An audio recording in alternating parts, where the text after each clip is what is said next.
అనంతపురంలో నిర్వహించిన స్వర్ణాంధ్ర స్వచ్ఛంద్ర కార్యక్రమంలో ఎమ్మెల్యే దగ్గుపాటి ప్రసాద్ పాల్గొన్నారు. బల్క్ వ్యర్థాల నిర్వహణపై హోటళ్లు, ఆసుపత్రులు, విద్యా సంస్థల ప్రతినిధులకు అవగాహన కల్పించారు. గత పాలనలో పేరుకుపోయిన చెత్తను తొలగించి శాశ్వత పరిష్కారం చూపిస్తున్నామని ఎమ్మెల్యే తెలిపారు. అనంతనగరంలోని డంపింగ్ యార్డ్ను పార్క్గా మార్చేందుకు చర్యలు తీసుకుంటామని, స్వచ్ఛనగర్ నిర్మాణానికి అందరూ సహకరించాలని కోరారు. ఈరోజు అనంతపురం అర్బన్ నియోజకవర్గంలో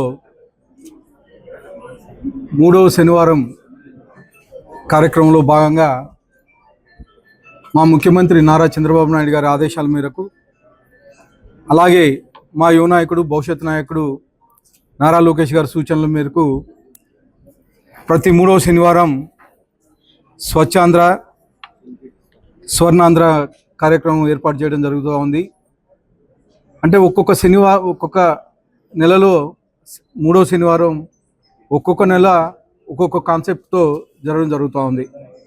ఈ నెలలో ముఖ్యంగా బల్క్ చెత్త ఎక్కడైతే వస్తుందో, ముఖ్యంగా రెస్టారెంట్లు అయితే ఏమి, అలాగే ఆసుపత్రులు అయితే ఏమి, విద్యా సంస్థలు అయితే ఏమి, అపార్ట్మెంట్లు అయితే ఏమి, ఇక్కడ ఏదైతే బల్క్ చెత్త ఎక్కువగా వస్తుందో వీళ్ళకి అవేర్నెస్ కల్పించమని చెప్పేసి ఈ శనివారం కార్యక్రమంలో ఎస్ఓపి ఇవ్వడం జరిగింది. ఆ ఎస్ఓపి ప్రకారం రెస్టారెంట్ యజమాన్యాన్ని, అపార్ట్మెంట్ యజమాన్యాన్ని, అలాగే ఆసుపత్రి యజమాన్యాలని అందరినీ పిలిపించుకుని ఈరోజు మా మున్సిపల్ కార్పొరేషన్లో మీటింగ్ పెట్టడం జరిగింది. అంటే గత 2 ఏళ్లలో మా ముఖ్యమంత్రి నారా చంద్రబాబు నాయుడు గారు అధికారం తీసుకున్న తర్వాత ఈ కార్యక్రమాన్ని ప్రత్యేక కార్యక్రమంగా ప్రతి 3వ శనివారం పెట్టడం జరిగింది. గత ప్రభుత్వం, జగన్మోహన్ రెడ్డి ప్రభుత్వంలో దాదాపు 85 లక్షల టన్నులు చెత్త పేరుకుపోయి ఉంటే 2024 అక్టోబర్ 2వ తేదీన మా ముఖ్యమంత్రి నారా చంద్రబాబు నాయుడు గారు పిలుపు ఇవ్వడం జరిగింది. ఏ మున్సిపాలిటీలో కానీ చెత్త ఉండకూడదు, చెత్త డంపులు ఉండకూడదు అని చెప్పేసి మొత్తం అక్కడ డంపింగ్ యార్డులు ఏవైతే ఉన్నాయో డంపింగ్ యార్డులన్నీ ఖాళీ చేయించే విధంగా చర్యలు చేపట్టారు. దాదాపు ఈ 2 ఏళ్ల కాలంలోనే 70 లక్షలకు టన్నులకు పైగా క్లియర్ చేయడం జరిగింది. అక్కడక్కడ ఇంకా ఒక 10-15 లక్షల వరకు పెండింగ్లో ఉంది. ముఖ్యంగా అనంతపూర్లోనే దాదాపు 3.5 లక్షల టన్నులు చెత్త పేరుకోబోయి ఉంది. దాంట్లో 2 లక్షల టన్నులకు పైగా ఈరోజు వరకు క్లీన్ చేయడం జరిగింది.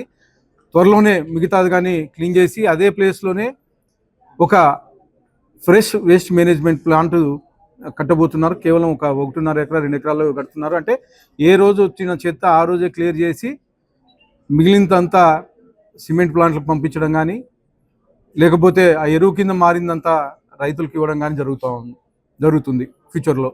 ముఖ్యంగా మిగతా ప్లేస్ దాదాపు మన డంపింగ్ యార్డ్ 12 ఎకరాలు ఉంది. మిగతా ప్లేస్ అంతా ఒక పార్కు అక్కడ డెవలప్ చేస్తున్నాం. దానికి కానీ ప్రపోజల్స్ కానీ చేపట్టడం జరిగింది. టెండర్లు కానీ పిలిచి త్వరలోనే ఆ పార్కును కానీ ఏర్పాటు చేసే విధంగా చర్యలు తీసుకుంటామని చెప్పేసి తెలియజేయడం జరుగుతుంది. ఈ 2 ఏళ్ల కాలంలో మా ముఖ్యమంత్రి నారా చంద్రబాబు నాయుడు గారు ముఖ్యంగా అర్బన్ లాంటి ప్రాంతాలను ప్రత్యేకమైన దృష్టి పెట్టి ప్లాస్టిక్ నిషేధించే విధంగా, అలాగే రోజు శానిటేషన్ అంటే ర్యాంకింగ్ ఇస్తూ ప్రతి నెల ఈ మున్సిపాలిటీకి ఈ నెలలో ఈ ర్యాంక్ ఉంది, ఈ నెలలో ఈ ర్యాంక్ ఉందంటే ఎంకరేజ్ చేసే విధంగా, మున్సిపాలిటీ ఎంకరేజ్ చేసే విధంగా చేస్తూ ఈరోజు ఈ స్వర్ణాంధ్ర స్వచ్ఛాంధ్ర కార్యక్రమం ఏర్పాటు చేయడం జరిగింది. ముఖ్యంగా గత 5 ఏళ్లలో ఎక్కడే కానీ ఈ చెత్త సరిగా సేకరించిన దాఖలాలు లేవు. కనీసం అంటే చెత్త పన్ను వసూలు చేస్తూ చెత్తను సేకరించి కేవలం ఒక దిబ్బల మాదిరి పెట్టేసి 85 లక్షల టన్నులు పేరుకుపోయే విధంగా చేశారు.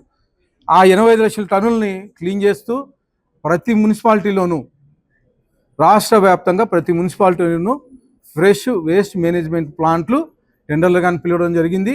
ఆల్రెడీ ప్రాసెస్లో ఉన్నాయి.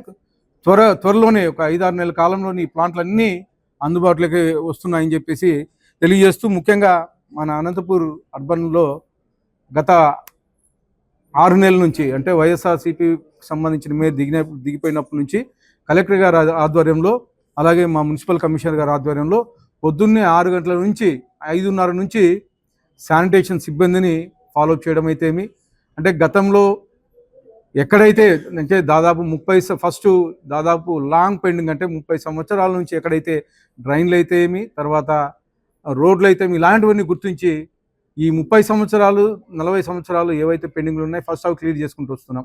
ముఖ్యంగా మీరు చూశారు, మొన్న వర్షం వస్తే రజక్ నగరు ఇలాంటి ప్రాంతాల్లో వర్షం వస్తే నీళ్లు రెగ్యులర్గా వచ్చేటివి.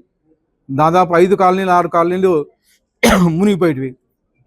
దానికి ఒక శాశ్వత పరిష్కారం చూపించాం. అక్కడ ఏదైతే ఆక్యుపై చేసి డ్రైన్లు అడ్డం వేస్తున్నారో ఆ ఆక్యుపేషన్ మొత్తం తొలగించి ఈరోజు ఎంత పెద్ద వర్షం వచ్చినా కానీ నీళ్ళు బయటకు పోయే విధంగా దాన్ని ఏర్పాటు చేశాం. అది కమిషనర్ గారు అలాగే మా ఇంజనీరింగ్ సిబ్బంది దాదాపు ఒక 4-5 రోజులు అక్కడే ఉండి 24 గంటలు అక్కడే ఉండి దాన్ని శాశ్వత పరిష్కారం చేసే విధంగా చూపించుకుంటాం. ఇలాంటివన్నీ గుర్తించి అంటే ఏవైతే అంటే టెంపరీ కాకుండా శాశ్వత పరిష్కారం వైపు ప్రతి కార్యక్రమాన్ని తీసుకెళ్లే విధంగా మా మున్సిపల్ కమిషనర్ కానీ కలెక్టర్ గారి కృషి చేస్తున్నారని చెప్పి తెలియజేస్తూ మరొకసారి ప్రతి ఒక్క పౌరుడు అనంతపురం నగరంలో ఉండే ప్రతి ఒక్క పౌరుడు బాధ్యతగా ఈ స్వచ్ఛాంధ్ర స్వర్ణాంధ్ర కార్యక్రమాన్ని చేయాలని చెప్పేసి తెలియజేసి అవకాశం ఇచ్చిన అందరికీ ధన్యవాదాలు తెలుపుకుంటున్నాను.